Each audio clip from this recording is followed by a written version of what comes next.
does arranging bulbs in series and parallel affect the bulbs when one bulb is broken or removed? When a bulb in a series circuit is removed, there is a break in the circuit and the remaining bulb does not light up.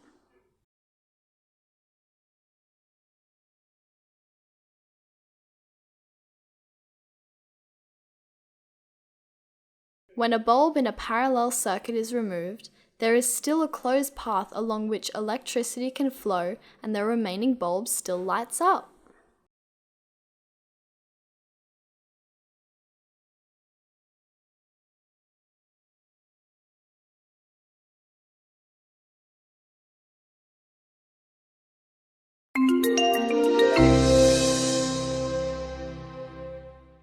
Don't forget to subscribe!